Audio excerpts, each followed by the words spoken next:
Hey y'all, welcome and welcome back to my channel. It's me, Simone, and we got to get into parts 2 and 3 of the Married to Medicine reunion. Listen, I could not bear to sit down and review this in 2 different sittings. Them people drained my soul and worked my nerves so damn bad. I couldn't imagine doing this 2 weeks in a row. So I just had to wait it out. I'm sorry. I wanted to also address that last week when I was telling y'all about all the drama that was going on in the YouTube streets, when I was looking to try to find out what was going on about Quad's car, y'all updated me about, I guess what happened was it was a case regarding some other vehicle that King got dragged into. It ain't had nothing to do with Quad's car. But what had happened was, when I was telling y'all the story, and you know how I never got to the bottom of it, I said in my explanation of the story that I thought Michelle Brown was the person who broke the story. And y'all corrected me, and I want to go on record giving this person their proper recognition.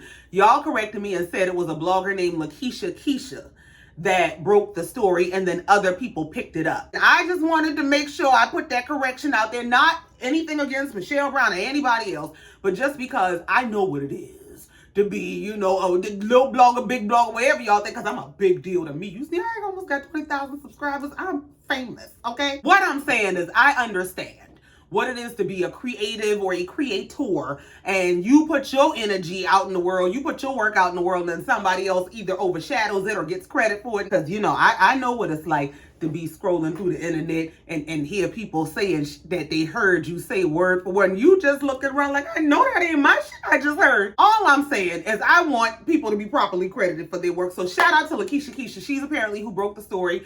Everybody else picked it up and started reading legal documents and trying to get to the bottom of it, and apparently they ain't no bottom to get to. Quad still got her car. That ain't got nothing to do with her. Moving on. Shout out to all the channel supporters and super thankses. I'm going to shout y'all out individually in the next video because I just got to get through it. If I don't get through this review now, I ain't going to never do it, because when I tell you, they have worked my damn nerves. So part 2 of the reunion picks up in the middle of the accusations about Damon having an outside child, and some woman that has come to half of them saying that she knows Damon or Damon tried to talk to them. And Dr. Contessa says some heavenly about, well, I mean, you seem like a miserable person to be with. I would hope he has some joy. So Heavenly comes back at her and says, you got a botched boob job. You need to be worried about that. Don't worry about me and my husband. Don't be talking to me. So now Contessa is the victim. Contessa starts this shit about, I had a prophylactic mastectomy reconstruction. Heavenly says, see, this is what I don't like. This is why I don't like dealing with you. And I don't care how much y'all say, Heavenly is a mess. She's a mess down to this internet especially.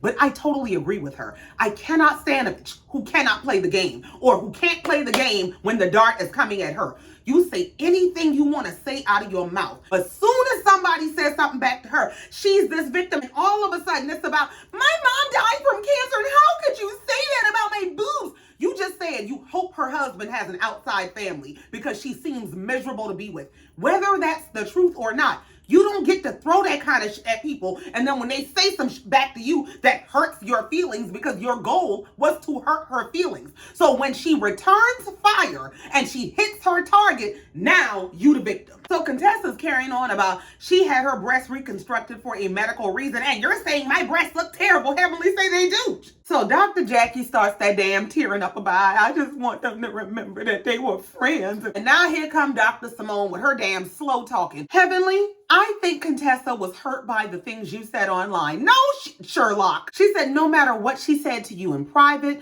no matter what she said to you in public, as a good girlfriend, it wasn't your place to go on the internet and repeat any of that. Dr. Heavenly said, well, I already apologized for that stuff, Simone. So Andy jumps in to say, well, here's the thing. You be apologizing and then you take your ass back on that internet dragging people. He said, how long have you been on this show? She said, this is my 10th season, 10 years. He said, okay. So you've been on the show for 10 years, and I think of damn near all the reunions you were at, we've been arguing about your social media. Heavenly said, well, Andy, do you want me to stop my social media? And Andy said, well, you ain't talking about me, so I don't give a damn. Andy said, now, if you get to talking about me, it's probably going to be a problem. But I mean, if I were any of them and you were talking about me, I would want you to stop. Heavenly said, well, I ain't never talking about you, so we won't have a problem. In other words, I don't give a damn how they feel. I'll be down to the YouTube tomorrow. So Contessa starts giving some damn slow speech. They all irritate me with that damn condescending slow talk. Like everybody is stupid but you. So Contessa starts talking about, I thought that we had an authentic relationship. Heavenly said we did. Contessa said, but the things that you said about me caused me to question whether that was ever real. So Heavenly goes to say, but Contessa, I've already apologized for those things. And Contessa said, but I don't need an apology. I'm not asking you for anything. And it's literally like she just wants to give this victim speech. So Heavenly starts asking, can I give a rebuttal to what you're saying? Because the lady stopped talking. As soon as Heavenly starts talking, no, I don't want an apology. I'm not asking for anything. And Heavenly is saying, well, can I rebut? I wasn't finished talking. Then what the fuck? Nobody has time for your drama. They drove me up a wall. Heavenly said, you know what? This is the problem that I have with you. Like, she really is this insatiable, traumatic, dramatic person. And Contessa starts saying something about, you say people tell you stuff, but you can't even listen.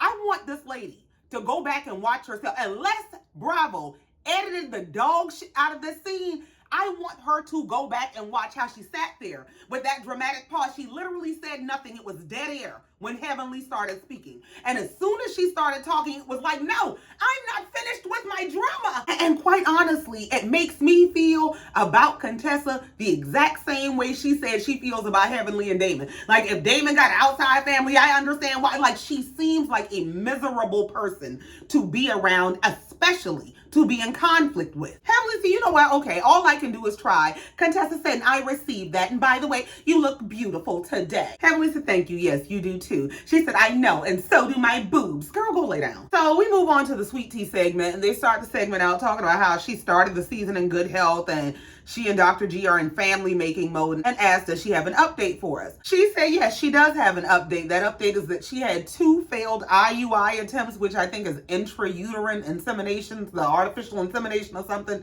And then she is up for her IVF consultation in a few months. So they brought up the whole scene about seeing Dr. G give her a deadline for getting pregnant and how that was hard to watch. Heavenly said, yeah, it was insensitive. And, I'm going to tell you, this going to sound real bad, and it is what it is. But the more I watch Sweet Tea in this reunion, the less I feel bad for her. And I'll tell you why.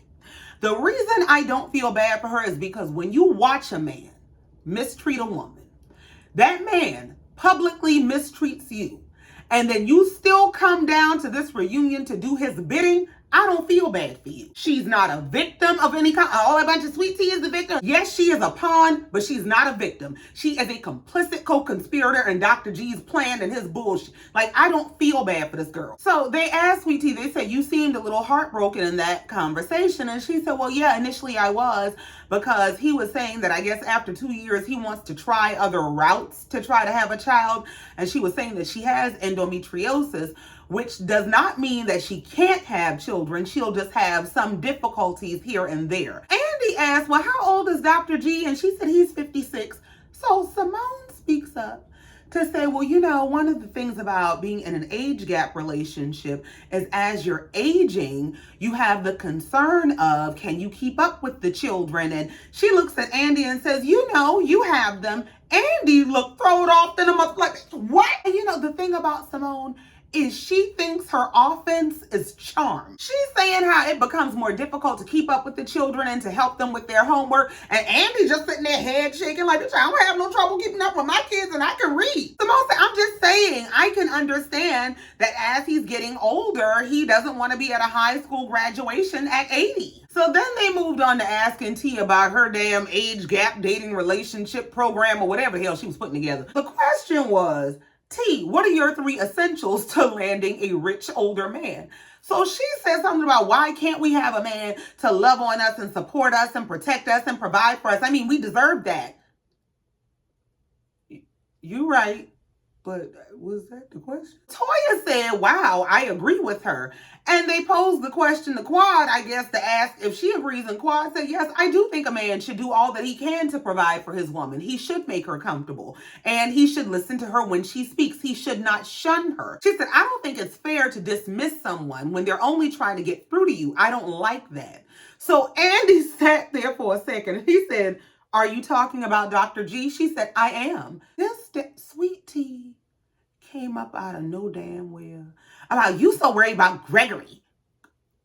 What? When I tell you Quad was shocked. Quad said, what? Andy is looking like, it's this girl crazy. Andy said, I don't think she is. Child, when Andy said, I don't think she is, Sweetie said, oh, okay, go ahead. You can. She doesn't even think before she speaks. So Quad says, you ain't got nothing I want, girl. You got my scraps. Sweet Tea throws her middle finger up and says, yeah, but the scraps you keep talking about, boo. Quad said the scraps that I let you have, that you had to fall into a DM and lie and say that you could give him a baby that you haven't made good on yet. Check the fuck, mate. All single black female could say is, girl, please. What is it? You didn't get enough out of the divorce? Who is this invested in their current spouse's ex? Who is this informed about their current spouse's ex? Why do you think you know what happened in their divorce other than you a fan of the damn TV show? And then Dr. G is going to come out and embarrass her like he do when he comes out and starts asking Quad about, didn't I not come after you for money? I could have come after you for your money when we got divorced, because that's what he wanted out of her. And that's his motherfucking problem with her. I'm about to go off on a limb, but I got to get this off my chest. That is Dr. G's problem with Quad. He feels like he made her. You are where you are because of me. So I made you, and I have to watch you reap all the benefits of what I built, and I don't get to get it. I have to watch you live this big fabulous life and be throwing your ass in a circle with a whole nother man, when in my mind, the only reason you are where you are and who you are is because of me. That's his damn problem with her. But stupid here don't know that. What did your ex-husband tell you about what she got out of the divorce? Because what does it matter? I'll be damned if I let a man sit up, lay up, or play up with me, telling me everything the last woman did and what she put me through. Then why you got me in your face? If you still bitter about that bullshit, why are you bothering me? If the man had all the money and she didn't get enough because she just didn't get enough money out of the divorce, that's all it is, baby. Why? She lives in a bigger house than him. She drives a better car than him. He had to get you to come back to a TV show that she stood on her own 2 feet after she left that man. It's like she can't add. Like 1 + 1 = 2. And my thing is, she is a fan of the show. And as a fan of the show, if you recall, because she throws in Quad's face later on something about, what did you have, failed businesses? Do you remember when Quad had them damn puppy pound businesses and all that, whatever she was doing, and she would never, ever, ever disclose to Dr. G how much money she made? I mean, never. And I remember at the time, I used to think that was odd. I'm like, who don't want their husband? Like, why y'all marry people y'all don't want in y'all business? But the more I watched and I lived a little bit, you deal with the niggas, you understand.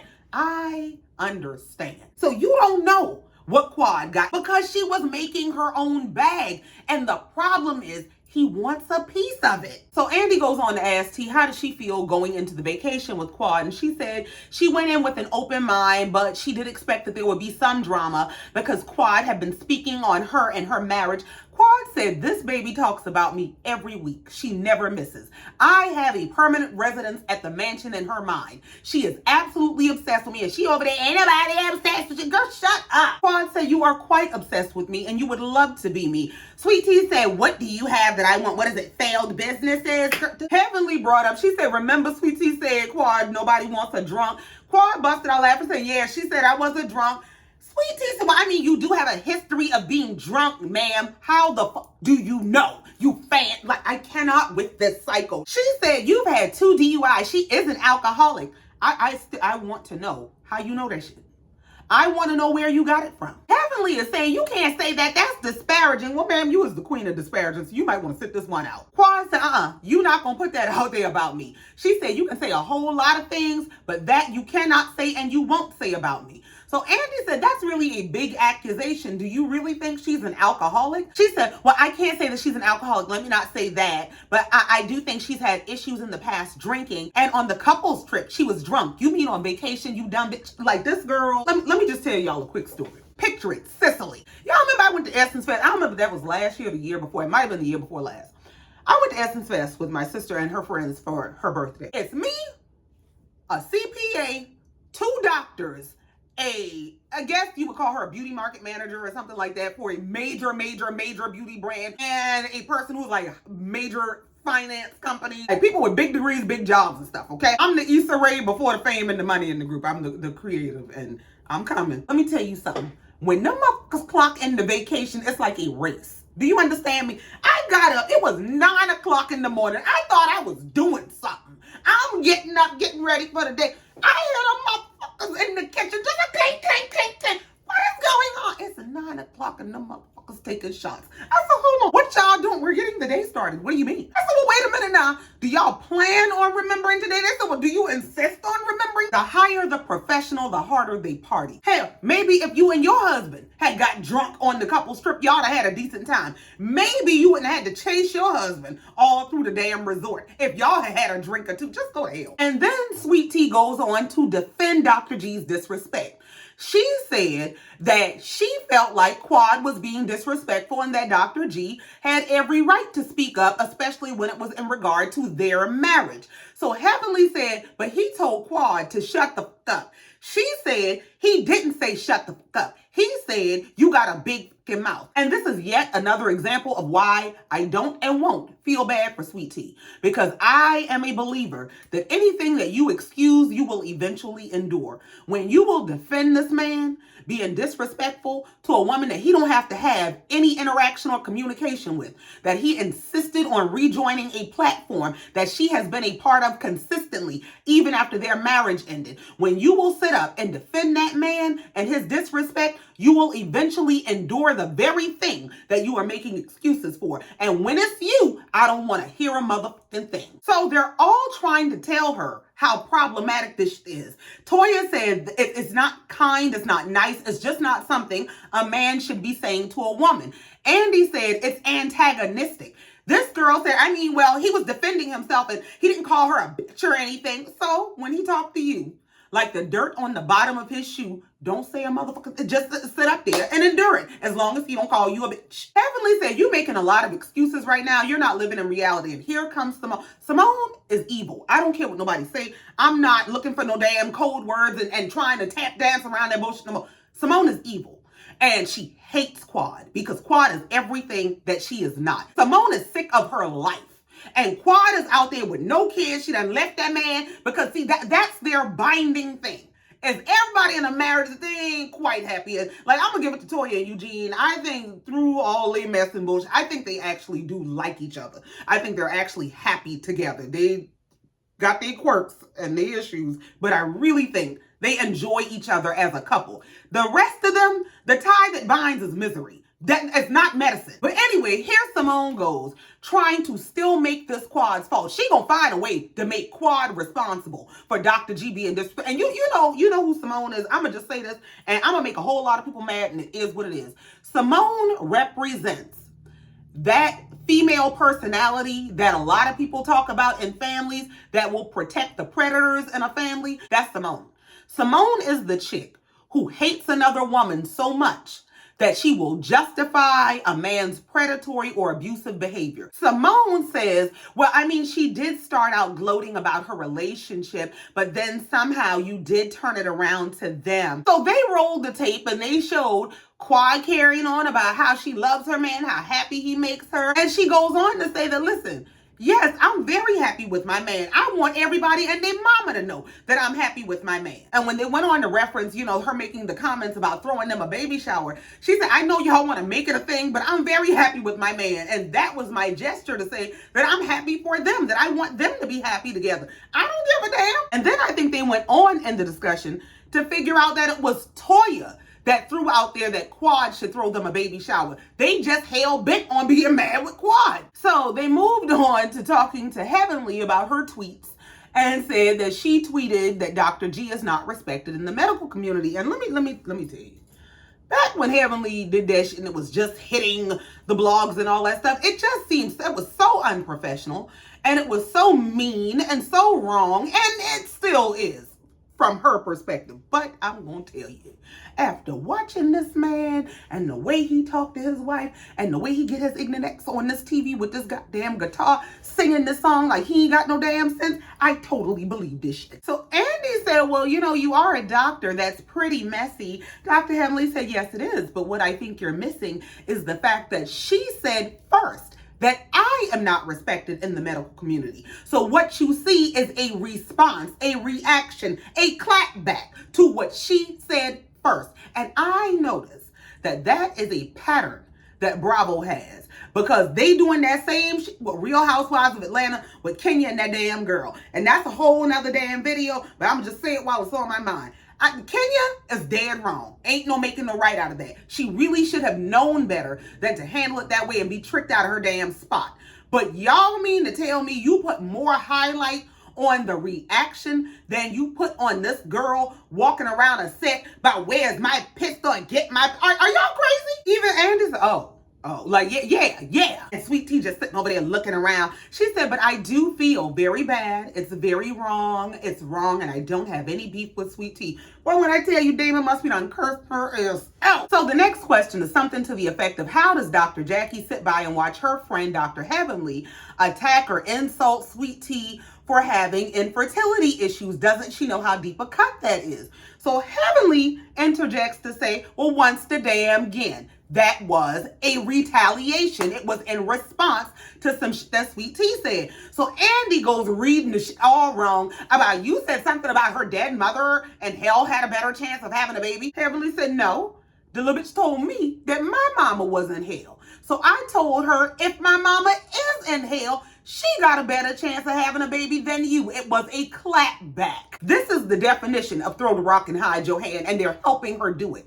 The fact that y'all want to cut out everything that she does and then highlight people's reactions, she is a provocative victim and Bravo is complicit. So now Andy want to skip over that. He said, well, the question was for Jackie. Jackie said, well, I just didn't want to get any on me. So they end that segment with some fake ass truce, and we move on. We see all the guys arriving and getting set up for the reunion, and they put Dr. G in a separate room. So he looking around, he in this little small room by himself. Well, where are the guys? So they send the executive producer in there to explain to him that he is in quarantine quarters because he said he was concerned for his safety. Now the guys are off in a separate room. They all together having a good time, and they're talking to King and telling King that they pretty much are in unanimous agreement that King is not the problem. So we move on to the Dr. Mimi segment. And I really like Mimi, but I just didn't feel like this segment was that robust. They talked about how she and Quad have hung out behind the scenes. She's apparently counseling Heavenly to some degree behind the scenes. Andy says to Mimi, he said on the couples trip, when things fell apart for Sweet Tea, the ladies wanted her to take more accountability for her own actions. And he asked Dr. Mimi, what did you see going on with T there? And she starts by explaining that, you know, they're newlyweds and that first year of marriage is very hard. You're trying to get to know your partner, and they're not only going through their first year of marriage, but they're doing that on this platform, on TV, with his ex and with a whole bunch of other couples, which, by the way, was their choice. Let's not act like nobody dragged them or drafted them into a military of Married to Medicine. Mimi is saying how they all could have done better, I guess, to support Sweet Tea. Like, Sweet Tea goes on to say something about, you know, all the instigating, the comparing me and Quad, it can be laid to rest. You are the one who started it. You are literally the person who got on this internet and started that shit before we ever saw you on this show. I'm not letting up off that shit because this is insane. And why would you allow your husband to drag you on a TV show with his ex-wife when y'all are newlyweds and marriage is hard and you are trying to get to know each other? Why would you let him drag you down there to be compared to the woman? And Quad goes on to throw some shade. She said, people will compare us. That's just human nature. But I mean, you can't compete where you don't compare. So they had the whole discussion about them going to the White House and everything that's going on with women's reproductive rights and all that stuff. And Dr. Jackie is saying how our rights are under attack and we have to stick together. Well, I'll be damned. You be the last one I come to because you be the one to shut up all the howling. So they move through this conversation and they're talking about patient concerns in this political climate. And they get to a question that's asking Dr. Jackie something about a mother-in-law stitch and whether you have to ask for that before or after childbirth. And she's explaining what it is. And it's something where they, I guess, sew everything up and make you a little tight after childbirth. And it's supposed to make the man happy, which makes his mama happy. And that's, I don't give a damn. But as she's explaining what this procedure is and why they do it, Dr. Simone jumps in to say, yeah, but it can cause a lot of scar tissue and pain. Jackie said, I mean, a little bit it could, but it's worth it. Now, I don't know whether none of that's true, and I don't know what the pros and cons are, but I'm about to show y'all a pattern. So Andy, before I show y'all the pattern, let me tell Andy asked, does anybody up here have a mother-in-law stitch? Well, damn, are you all in their drawers? Why is you that deep in their business? So Contessa volunteers that her last baby was 10 pounds, 3 ounces. She was a really big baby. So she assumes that she must have a few of those stitches because she's still as tight as can be. If you don't get your wannabe closet freak ass the fuck. These people, y'all, when I tell you they worked my motherfucker, they work my nerves. So they move on to the next question, which is directed to Contessa about her getting high on her own supply of Botox. They said, we saw you dipping into your own supply to give yourself some Botox at y'all's medical practice. And she said, yeah, she does. And they asked, well, who gets more Botox between you and Scott? And she's saying, well, you know, Scott got this forehead where he needs more Botox, but he don't think men's supposed to get it that often. And Andy is saying how he just got Botox for the first time about a month ago. And she said, oh, well, you got to wait. You got to let it settle in. You got to let it hit. And Toya interjects to say, shouldn't it have hit before a month? Like, shouldn't he already be seeing the results? And she starts saying, yeah, you need to just come to Atlanta because Dr. Jackie is over there nodding like, yeah, they didn't do you right, baby. So she's saying, you need to come on to Atlanta to get your Botox done. Simone interjects to say, they going to have your face frozen. Your face ain't going to be able to move.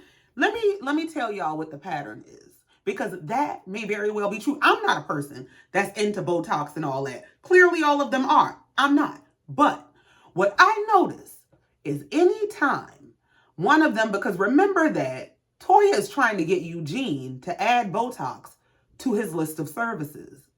Anytime that one of them mentions something that they practice or provide, she has something negative to say about the service that they're talking about. She's going to say that Dr. Jackie is over there creating pain and scar tissue on women. And she going to say that Dr. Eugene over there doing that. He going to try to up his ante with and make them some more money with. Or they going to get face up. Just notice her pattern. So they end the Dr. Mimi segment by asking her for one-word diagnoses for these people. And she said, well, I can give you an observation for each one. And she's saying that Dr. Jackie needs to have intentional corrective conversations, that Quad needs to grieve. She needs to grieve certain things in her life so that she can move forward. She told Heavenly that she needs to open up her inner child and nurture her. Yeah, because that inner child is down to this internet tearing shit up. She told Simone she needs to be less rigid and more flexible. Good luck. She said, Toya, you got it. You don't need any more validation. She said, T, let us know how we can help you. We don't know. Girl, child. And TJ, I mean, mind empty as hell. Just sitting over there. Contessa sitting over there with that big, she kills me with that pageant face she does. She told Contessa that she has a lot of energy. Put it where it needs to be. Yeah, direct that shit to your husband. So we wrap up that segment and we move on to the guys segment. Now, when I tell you this shit was a mess, they are getting the guys on stage and the women are gathering in this room backstage. Well, they're talking about the fact that this is going to be the first time that King and Greg have been in the same room. And T is saying how they had planned this meeting, some meetup for the guys that was supposed to happen after somebody's anniversary party, I guess after Toya's party. She said, but King didn't show up. Heavenly hopped on that shit. Heavenly said, yeah, because Quad didn't let him. Toya said, yeah, and Eugene didn't go either. So, I mean, I don't know, girl. So, as they're getting the guys segment started, Andy is going around greeting the guys and doing his little icebreaker comments or questions or whatever. Andy said before they really get into the segment, he wanted to acknowledge the fact that this is the first time that King and Dr. G have been in the same room.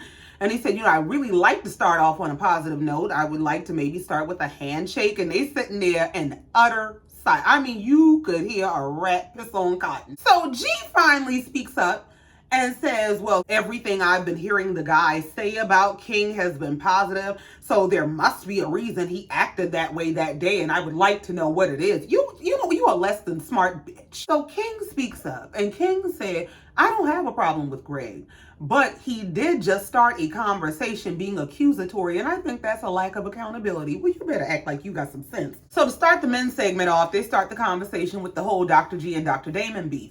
And Andy mentions that basically the wives were spatting online and both of y'all caught strays, but Dr. G, you seemed especially offended about the comments that Heavenly made. So Dr. G says, yeah, you know, I felt very disrespected. I don't think that any physician who cares about their practice and their job and the people that they care for would take kindly to negative things being said. Well, the next question should have been, if you feel like any doctor who cares about their practice or their job or their people that they care for would be offended by negative things being said, can you then understand that maybe Heavenly was reacting to your wife saying the exact same thing about her? How do you feel about your wife saying that Heavenly wasn't respected? So Andy turns the question to Dr. Damon, and he said, Dr. Damon, if his wife, if Sweet Tea, were to tweet that you weren't respected in the medical community, how would you feel? He said, I wouldn't care.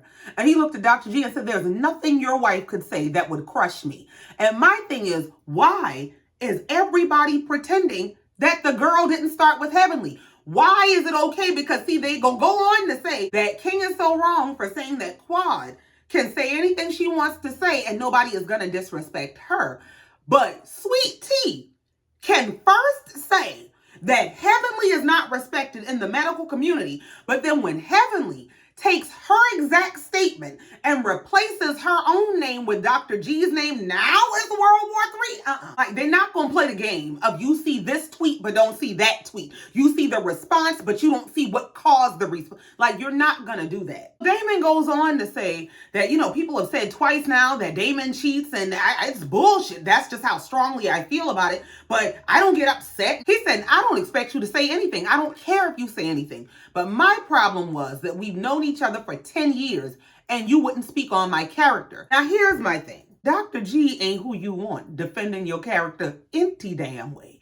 The whole way his wife got an out from their marriage is he got caught in a hotel room with a woman who I believe wouldn't sleep with him because if I remember correctly, his stuff was too small. So I wouldn't be pressed about this person wouldn't step up to defend my character, because how are you going to defend my character when you are of such poor character? And I also think that, first of all, like, anybody who knows anything about anybody in the medical community know them people be fucking. Do you hear me? So, I mean, it's not that far-fetched that these nurses and doctors and surgeons and things be sleeping with the nurses and doctors and surgeons and things. It just, so no, he can't, even if he were of decent character, just go on record saying, no, he would never. I mean, because he could. But I do get what Damon is saying, that you could say, listen, that you've known me, and just based on your relationship with me, what you know of me, do you think I am of the character to do such a thing? And you know what? It could be that Dr. G does not think that Damon is of the character, that he might be the person who's out there cheating. But knowing who Dr. G is as a person and as a man, what do you expect? Do you think he's really going to put somebody on a pedestal higher than him? Dr. Damon said, my problem with you is you sat there like a coward and wouldn't say anything. Dr. G said, me, a coward? Yes.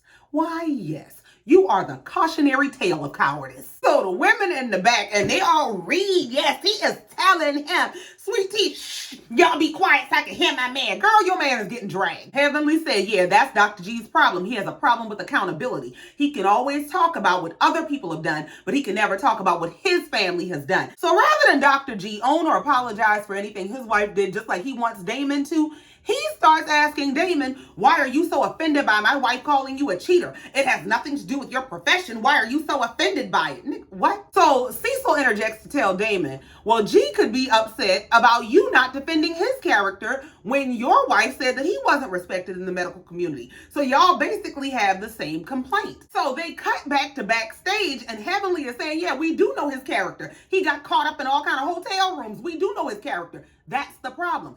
So here Sweet Tea goes. Well, what you gonna do? What you gonna do, ho? That right there is the motherfucking problem.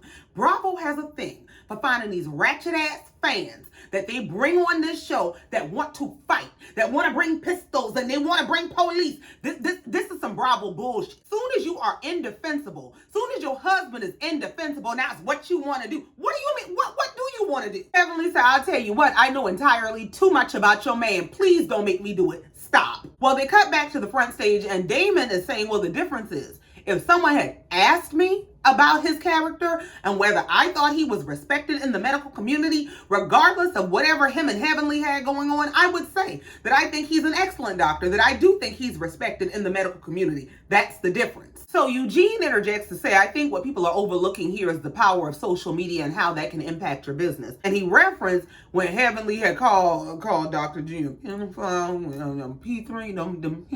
when he now that's when she had gone too damn far. Eugene said to call somebody a pedo on the internet is a big deal. Well, I guess ain't nobody on the their wife doing. Because Dr. Damon said, well, I mean, to say somebody is unfaithful, to claim infidelity is a big deal too. So Andy goes on to say, I mean, but she called a man a veto. That was a little bit much. And Dr. Damon said, and I'm not saying that's right. That was dead wrong. I'm saying here today that was wrong. But you also should have come and talked to me if you had a problem with something that my wife was doing. He said, you went around this group and you talked to every man in this group except me about a problem that you had with me. So Dr. G says, well, I did tell you Heavenly was bugging out. And they showed a clip of them having this get together with the guys where they're talking about the fact that Dr. G stopped taking Dr. Damon's patients because of the beef with him and Heavenly. Well, Dr. G was trying to deny that he stopped taking Damon's patients because of this whole personal beef. And Dr. Damon said, you full of shit.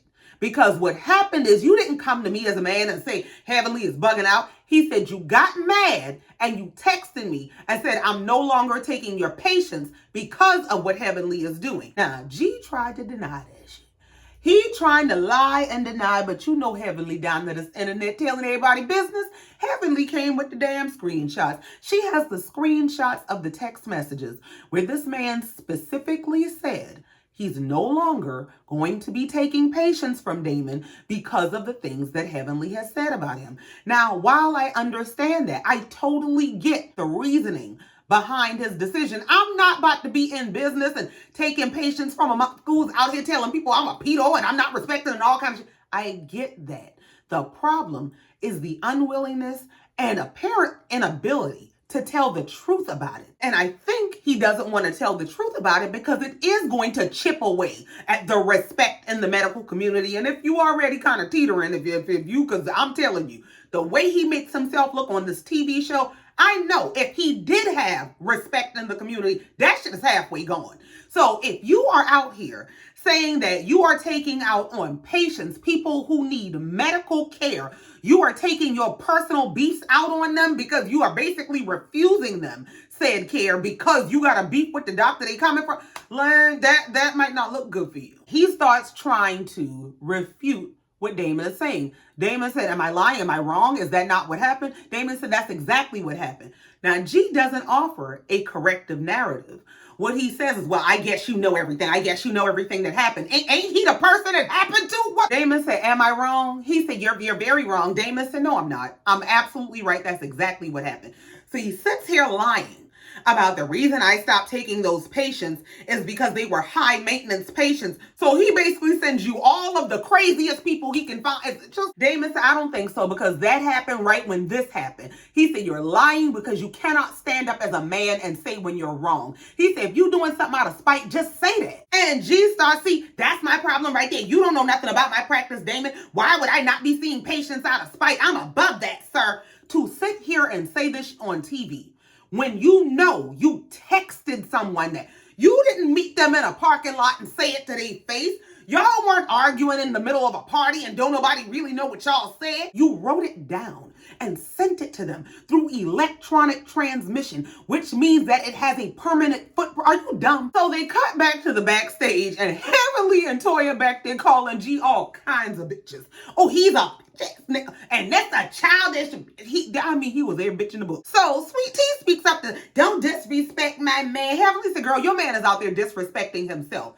So I don't know what Toya said, but Sweet Tea is telling Toya she needs to be quiet. And Toya said, no, this is the truth and you need to be able to receive it. She said, no, you need to be quiet. Toya said, no, that's the problem right there. Is you think ain't nobody supposed to say nothing. And I think that's what's going on in your household. Nobody is saying anything except him. So they cut back to the guys at the front and Andy is speaking up to say, well, if you stop taking his patients when y'all are in the middle of a disagreement, one can, assume that that's why you stopped seeing his patients. Dr. G says, see, what it is the kind of patients he was sending me, they required a lot more attention and care. Like, he's just lying. So Andy asked, because Andy ain't no medical professional, he said, what would be the standard if he were referring patients to you that you could not handle on your workload? What would you normally do? Would you reach out to him and say, hey, I appreciate the referrals, but I'm a little, overworked. I can't really take them on right now.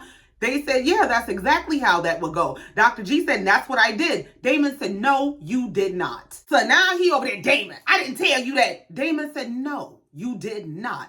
So he said, look, Greg, I don't sit up and tell lies. Integrity means a lot to me. Greg starts with this. When I tell you, everybody is looking at him like the nut he is. What is your problem? He said, I'm sorry, it was funny to me. Damon said it's not funny. Like, this man is sick. And he finally looks at Damon about, well, you know what, Damon, whatever you say, you got it. Here's the thing, his wife, for as messy as she done produced them damn receipts, and you a damn lie. So now Andy just lost in the sauce. He ain't got nothing to add. He can't help the conversation. He just looking back and damn forth. So Steve interjects to say, I think part of the problem is the reason the issue is so deep is because all these guys are real friends. And until they actually address the issue that's going on between them, they're going to be talking to a brick wall. So Damon spoke up to say he is open to a conversation with G if that's what G is interested in doing. And G said, well, you know, I never meant to hurt you, Damon. And, you know, I do see things from your perspective. And I'm sorry if I let you down. So Andy said, well, do you accept his apology? Damon said, well, I forgive him because God says to forgive, and because it's the right thing to do, and because it's what I want to do. You a damn lie. So as part 2 of the reunion is rounding out to the end, they start talking about the couples trip. And they brought up that everything started to go left during this vibe check game in the couples trip. So he read a viewer question or comment that says something along the lines of, the vibe check game seems to be Quad's new favorite game because she loves lifting up King. Maybe Quad is just happy in love and wants to celebrate. Not everything is about Dr. G. Now, as they're saying that, they cut to the back and we see Quad back there carrying on about point blank, period. So Andy asked Curtis what he thinks about it. Curtis said, well, Quad spent a whole year listening to Greg and Letitia talk about their relationship. And Greg was very generous and talking about how great Letitia was. And Quad didn't have a man. And they cut back to the back and Quad was saying, I didn't have a problem with it either. And you can see that Andy deeply agrees. He over there, So as Quad is saying that she didn't have a problem with it, Simone's miserable ass speaks up to say, well, Quad wasn't actually there, like in the room with them. She might have watched it on TV, but she didn't have to like sit around and be with them and listen to it. Could you shut the fuck up? Quad is saying either way, I didn't have a problem with it. The issue is it ain't none of that. What it is Simone is not going to let anybody have any compassion for Quad. So she starts saying, it doesn't matter. She wasn't around. Quad snapped. Quad said the fact that y'all ushered them back into this group is a fucking problem. Let's start there. Well, let's start. So Quad is saying y'all brought them in to utilize these people against me. And Simone starts screaming, well, you weren't fucking with us, so we can usher in the people that we fucking with. So the only people that you fuck with is the people that don't fuck with her. Child, Quad said, shut the fuck up. Girl, when I tell you I felt that shit here, I felt that shit, because shut the fuck up. Simone said, you shut the fuck up. Quad said, I told you first, girl. She said, you gave us your ass to kiss and we hung out with Greg. So Quad starts saying, you got mad, but what you got mad for? What you got mad for? Simone starts screaming, you got exactly what you deserve. This is your karma.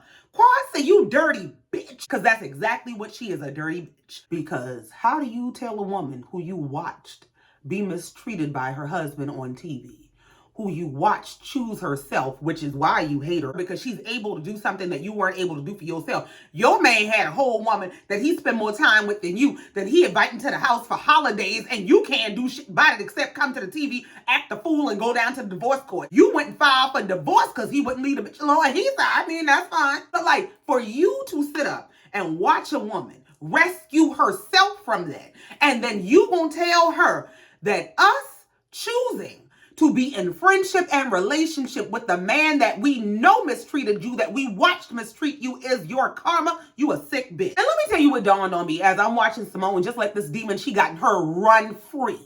You know what Simone's problem is?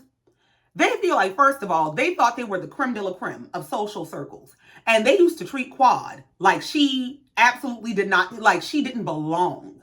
They literally treated her like this little girl from the ghetto who didn't know her way around nicer places and finer things. And the only reason they were entertaining her is because she was married to a psychiatrist, and then that barely gave her access to this medical community. Go back and watch season 1 and watch how they treated her, how they talked to her like she was beneath them and like she didn't know how to behave. Watch how they treated her. Now she has ascended not only to the best version of herself, but beyond this friend group. And Quad has been able to penetrate realms that they cannot. Because with all the degrees and practices and all that, you ain't got no personality. And her personality has taken her places that your degrees cannot. And that alone drives Simone mad. Because Simone wants to be that girl. She wants to be the funny, charming girl. She's not. But couple that with the fact that they, in their minds, especially Simone, feel like the only reason you are there is because you were here. The only reason you get to be this version of yourself is because we tolerated that version of you. We made you into this. Had we not allowed you to participate in our platform, then you wouldn't be able to be this. They think that, like, this is some God complex shit, that they think they are responsible for making her this star. So now when you access those rooms and realms, you owe us your access. You owe us taking us into those rooms. You owe us sharing those relationships and those connections. You owe us access. Simone is pissed off that she's not sharing that access. That's Simone's problem, is that you owe us access to those realms because we gave it to you. But this is a real good lesson, and you got to be careful how you treat people, because the first shall be last and the last shall be first, and the people that you think are the least of them, when you look up one day, might turn around and be the most of them.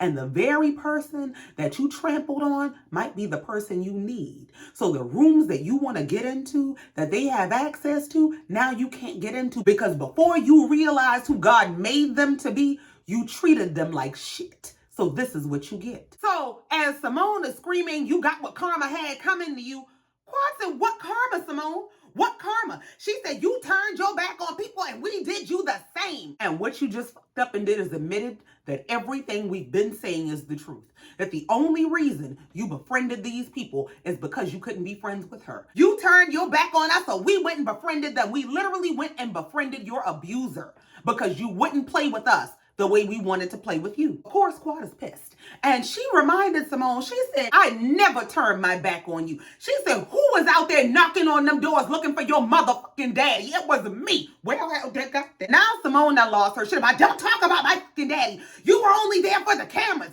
You don't do anything without a camera. Well, here's the gotcha.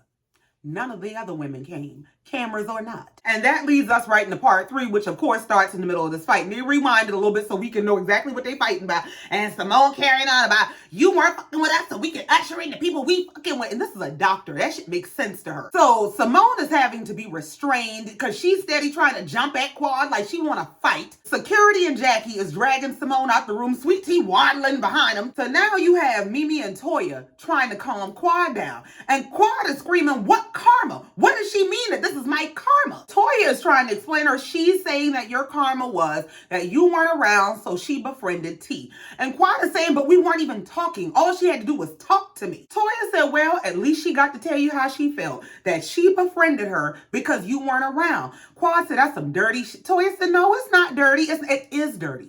It is dirty to everyone. And it's dirty even to Sweet Tea. To say, I'm not genuinely your friend. I'm not your friend because we have kindred spirits, because we have like interests. I am your friend because you are married to the man who I know is the arch nemesis of the bitch that I hate. It is dirty all around. So then they cut back over to the other room with Dr. Simone and Dr. Jackie and Sweet Tea that done followed them in there. Now, Dr. Jackie is beside herself trying to get Simone to calm down, who is beside herself. So here's Sweet Tea big slow.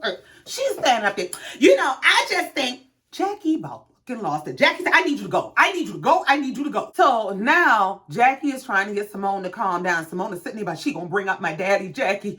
She was only there because of a camera. Well, why weren't the other women there? If she was only there because of a camera, and her presence clearly is of no value to you, why, one, didn't you ask her to leave the way that y'all asked her to leave that vacation that y'all were on? And two, where were the other women? You know, and something, I've learned this even in my own personal life, that sometimes it's the people that you have loved and supported the most that carry the deepest secret vendettas against you. They hate you. They hate everything about you, about your existence, about your energy. And it's partially because they don't really like themselves. But Simone has never liked Quad.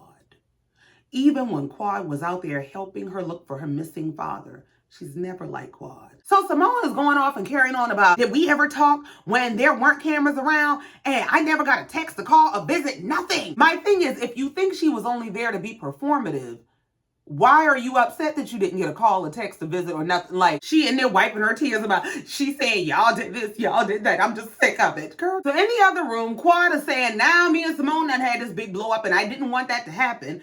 And they cut back over to the guys on stage and they are discussing Dr. G and the comments that he made to Quad. So Andy directs the next question to Dr. G, and he's saying that they got this question from a lot of viewers, which was, why did you feel the need to tell King that you said Quad talks too fucking much? He said, well, that was stupid on my part. Andy said, is there a psychiatric term for telling on yourself? He said, yeah, it's called inebriation, but you weren't drunk. Shut up. Andy said, well, now, Dr. G, we saw you telling Sweet Tea that if Shaq hadn't been there to intervene, it would have been a fight to the death. So Andy said, y'all just indulge me. Who do y'all think would have won?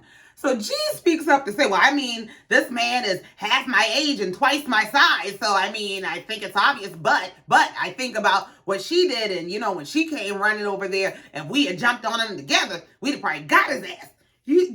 Oh my God. Do you know how embarrassing it is for your man to need you to not get his ass whooped low? So Eugene speaks up to say, yeah, remember Letitia says she is combat trained. Andy said, yeah, speaking of that, we saw how heated things got behind closed doors for y'all. So do you feel like you owe your wife an apology for that? And of course, they played the clip. So Andy said, do you regret the way that you talked to your wife?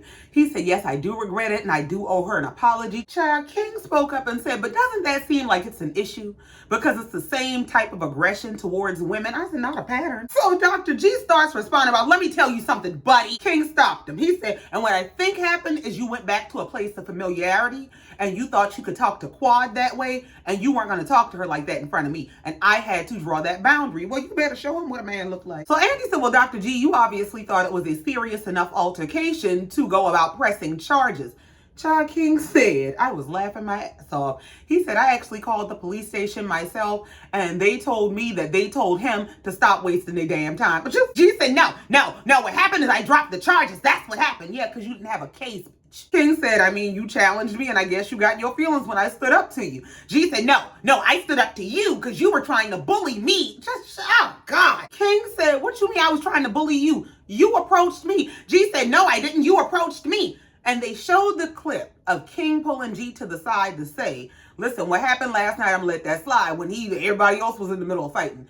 And didn't that clip happen after G had walked up on that man after he told him, yeah, I told Quad she talked too fucking. What didn't that happen in that order? See, Bravo about to piss me off. So Andy asked the question, do you think you two can move forward in some way? And Dr. G said, no, I don't, because I think he has a very tarnished opinion of me. King said, no, I came into this group with an open mind with no preconceived notions, but what happened, I had to address. You cannot talk to her like that. Maybe you talked to her like that in the past, but you're not going to talk to her like that as long as I'm around. Dr. G said, well, that's fine, but anybody who's a party to someone who's trying to destroy my character, I can't be around. Well, that's this whole damn group. Go home. So Curtis is clearly confused at the regression that's going on. He said, but G, you already apologized to him for offending him. So I like, nobody gets why you are taking this stance today. He said, well, yeah, I apologize for offending him with what I said. Yes. Curtis said, right. And so y'all agreed that the only step left would be that you needed to apologize to Quad. So do you think you can apologize to Quad today? This man said, well, I just need somebody to help me understand why I'm apologizing to her if she ain't apologizing to me. Do you know how dumb you gotta be to think I'm gonna apologize to her man who stepped to me on her behalf? I apologize that I offended him with the disrespect that I meant for her, but I'm not apologizing to her because I meant that disrespect for her. What? Well, the men tried to offer him exactly that. Explanations on why you don't make no damn sense and why you are less than a man. King, first of all, said, well, she never disrespected you. She was going back and forth with T. That was between women. And Eugene spoke up to say that there are going to be times that as a man, a woman might say some shit to upset you, especially if she's your woman. But you as a man have to know what to rise above. You can't be dropping down into your feminine energy and we gonna catfight in this bitch. Now, Eugene is trying to help this fool. Eugene said, even though you said what you said, do you think you should have said it? Jesus said what? Eugene said, do you think you should have said that she has a big fucking mouth or she talks too fucking much? Do you think you should have said that? This man said, well, that's not my character. It's outside of my character to say that. I was having an off night, but I feel like it needed to be said. Somebody needed to say it. All the men are falling out. Are you serious right now? Child, they wrap this segment up with the men being so frustrated with G. They really cannot get through to him. And I think they have all kind of accepted that this is out of his mind. So they let the guys break and go backstage and they go catch up with their wives. Their wives fill them in how they are back there tearing every damn thing up, moving them people furniture around. They collect their wives and go back on stage. So Andy brought up the whole blow up that happened backstage. And Quad said, Simone, please help me to understand. What did you mean when you said that was my karma? Simone answers by saying, hearing over and over, saying, y'all did this to me and y'all ushered them in. And last year he was bragging. I'm so tired of what we did. I'm just so tired of it because what did you do? And Quad goes to answer and says, well, she said, no, well, it's not well. What is your problem? Quad said, well, damn, you didn't even know what I was about to say. She said, if you weren't around, if you were keeping your whole life a secret, if you didn't trust us, what else were we supposed to do but move on? You can move on, but that's not what you did.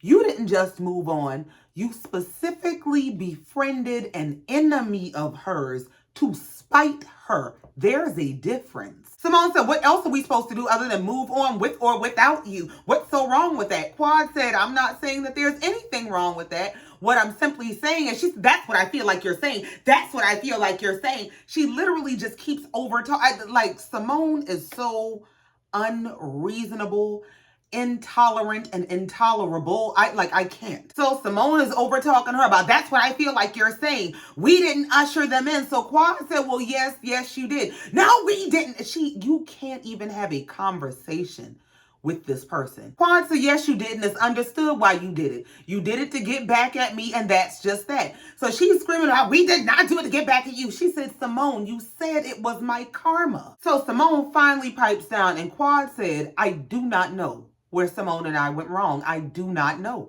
She said, all I have asked Simone to do is to go back over the last 10 years and tell me what I have done to her. I will own it and I will most certainly apologize for it. But she can't. That's the thing. She'll say something like Quad is self-centered and she's performative and Quad only cares about herself. And that may all be well and good. But that does not explain having a hate, because this is hate that comes out of Simone. To have such a deep, palpable, visceral hate for a person, you have to explain that. Especially when you can't pinpoint it back to a specific encounter, a specific offense. Like, what did they do to you that garnered this level of hate from you? Quad said, now I am holding on to some things that I need to let go of with you, and that's in regard to what happened last year. And Quad is saying, I do apologize for the outburst that I had with you because I do feel like you didn't deserve that. So I apologize for that. So Simone just sat there looking around. Quad said, you can add something if you like. She said, I'm done. Quad said, okay, very good then. So Andy looks at Simone. He said, do you want to say I accept? She said, I accept. Why not say no?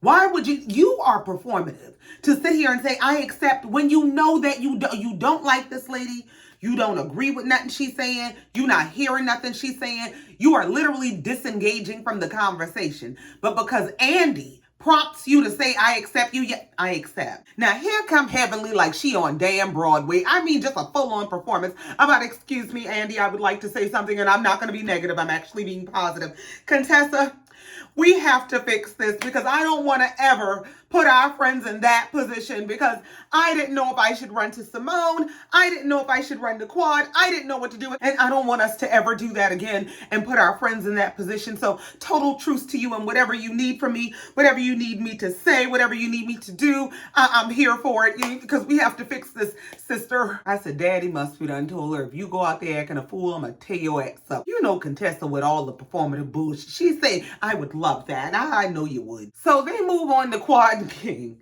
And the viewer question that they have for King is, we see that he gave her that Rolls Royce, but when is he going to lock it down and put a ring on it? She over there face, I mean, twisted all the way. That motherfucker so mad. So the next viewer question was something about, was Quad liquored up or boozed up and letting the liquor do the talking? And had she not been so boozed up, would she maybe have been less likely to trash Dr. G so much?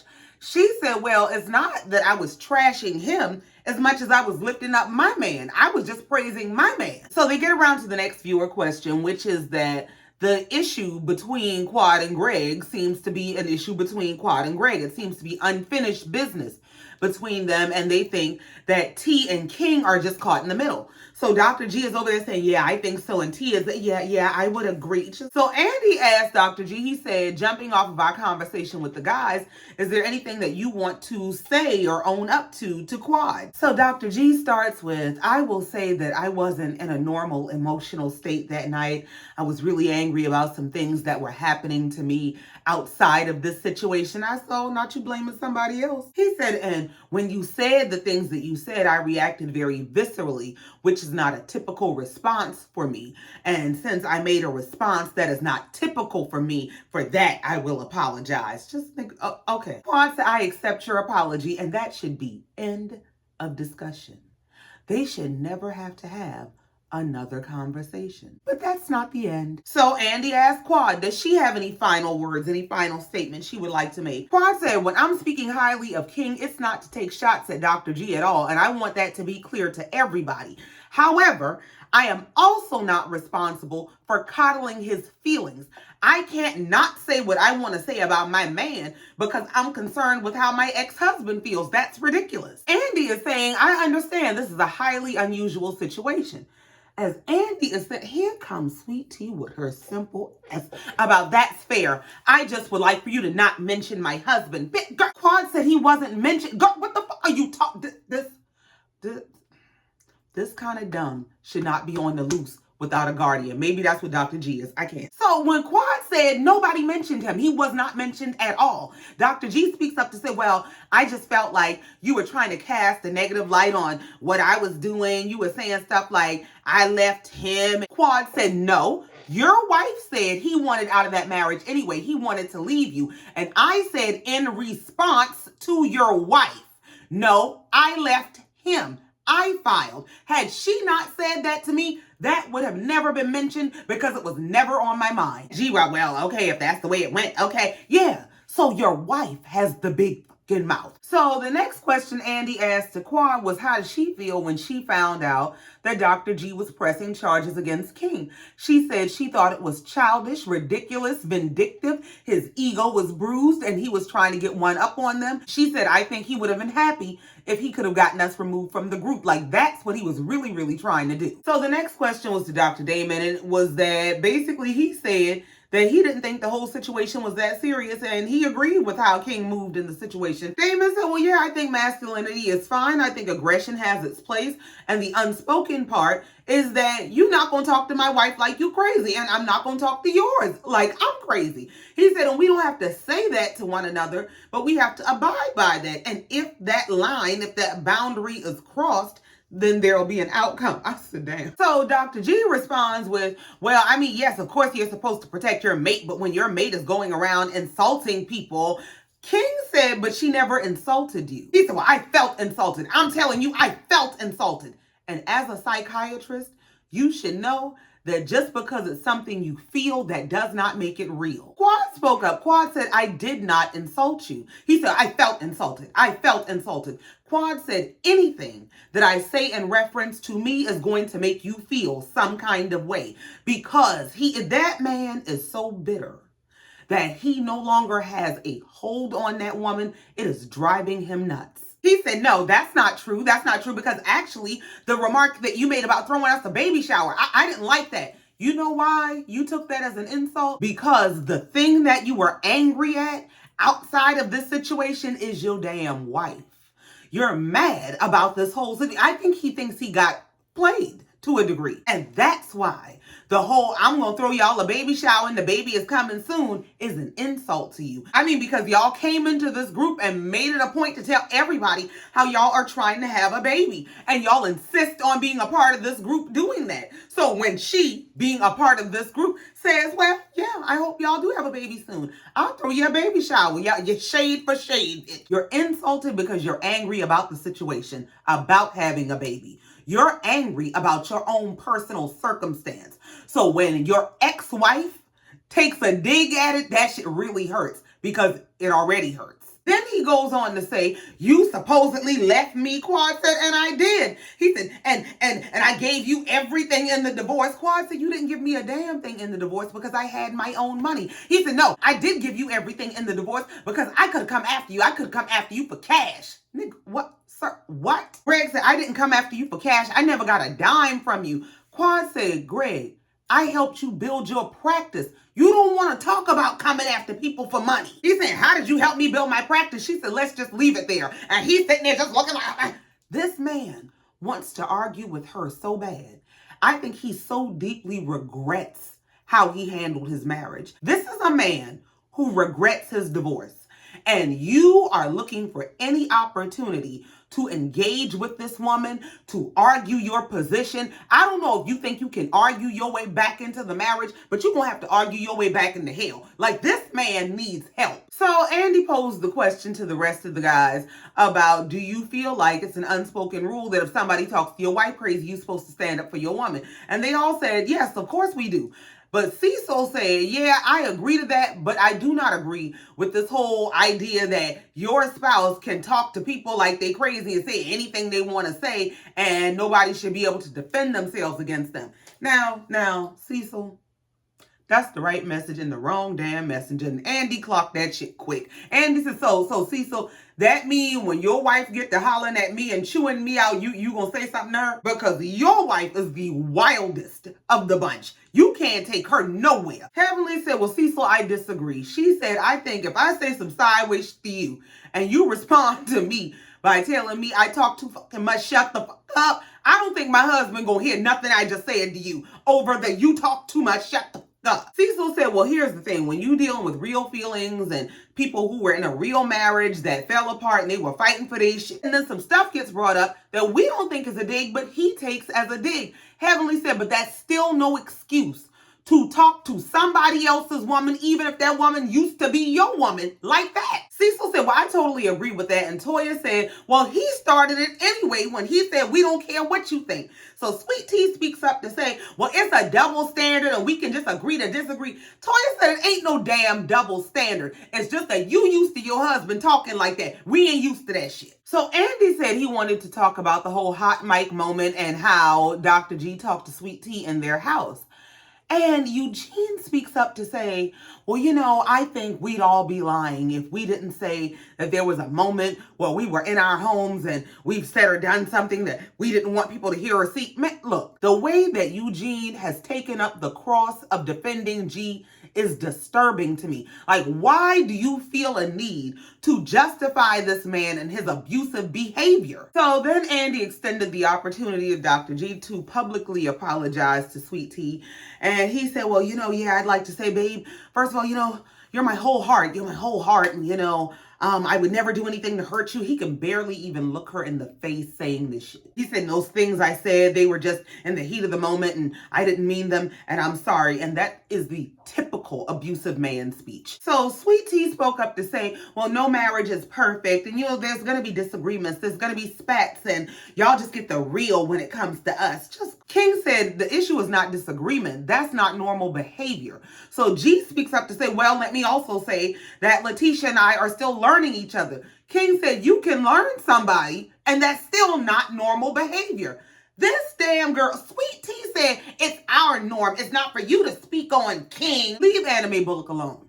She don't like nobody speaking up on her behalf. She like when Ike talking to her all kind of way. Leave Anime alone. Now here come head hostage in charge Contessa about, well, haven't y'all been accused of having rough conversations? It would be a woman in that kind of a relationship that would justify this bullshit. Toya said, yeah, we have had rough conversations, but the difference is when we had those rough conversations, Eugene and I at some point came to the conclusion we need to go talk to somebody. Toya says, so I think the concern that the group has is y'all need to do the work. She said, we are doing the work. We're in counseling. When I tell you they whole marriage is being medically held together. So Andy goes on to ask both T and Quad, do they think that the four of them can coexist in the group? And T said, I mean, well, yeah, I think the four of us can coexist. Quad said, well, I don't want to put myself or my man in a compromising position where things can get out of control. So it's hard for me to just put a stamp on that at this point and say that, yeah, we can be this one big, happy, cohesive group. So Andy says to Dr. G, so I understand that you've said everything you want to say, but I also understand that you have a little more you'd like to express through song. And I tell you, this man started singing that damn song on T. Everybody just looking and cringing. He gets to singing like a damn chipmunk up there. T sitting back there clapping like somebody granny watching them on a sunbeam choir. What the fuck? That man couldn't buy shame if they were selling that shit for free. They go to the back. This is the end of the guys. Yeah, take y'all ass on. Well, we see Eugene and Damon in the back talking. And Damon is saying, yeah, I think I said too much. And Eugene said, well, you said more than you normally say. Damon said, yeah, I know. So Eugene starts saying to Damon that, you can say what you want, but I feel like when you say certain words to a man, those words can be triggering. Toya said like the word coward, and they played the clip of when he called Dr. G a coward. Eugene said, yeah, when you said coward today, I was like, ooh, shit. He said, well, that's how I felt. Heavenly said, and it's okay to speak how you feel. Eugene said, but some men would have jumped up and kicked your ass. So wait a minute. So you got more smoke for this man calling another man a coward to his face than you have for the coward of a man who is talking to a woman, to multiple women, actually. Eugene, you know why you feel like that? Because that's in your neighborhood. He hit too close to your house. Damon said, well, if I tell you something that makes you want to fight, then we can fight. But don't give a person a reason to say that. Exactly. And Heavenly and Toya stepped in to separate they men's because y'all looking a little too close and too tense.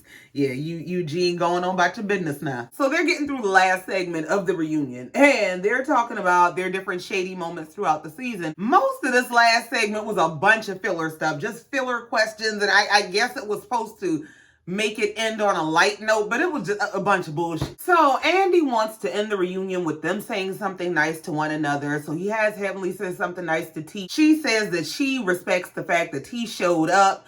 She respects the fact that T goes hard for her husband because she goes hard for her husband too, so she understands. And T said, yeah, we just two go hard for our husband, bitch, shut up. So Andy asked T, does she have anything nice that she can say to her about Quad?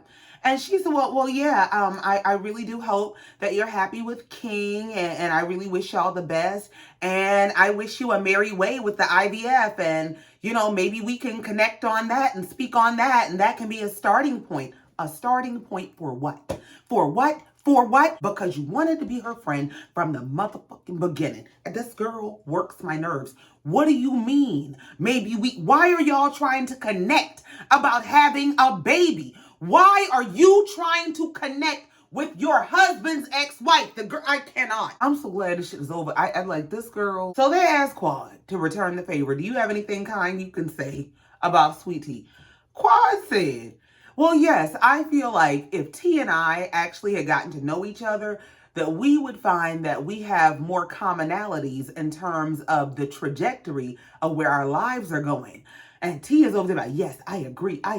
Girl, all she said is y'all got a lot in common. Just, Lord. So they wrap up the reunion with some shots and Simone giving a toast to all the ladies, and she addresses all the ladies individually. She does offer some apology to Quad where she says, I underestimated the year you had and how I contributed to that. And for that, I apologize. And I don't even know what the hell that means, but okay, because I'm exhausted with this shit. Child, that's it. That's all. And I ain't got no more. Apparently, Sweet Tea somewhere down to the internet talking shit. All I know is this party over till these just come back. Thank you so much. Thank y'all so much for coming down here, listening to me, and letting me get this off my chest.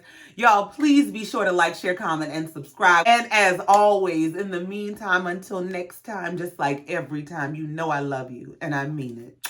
Bye.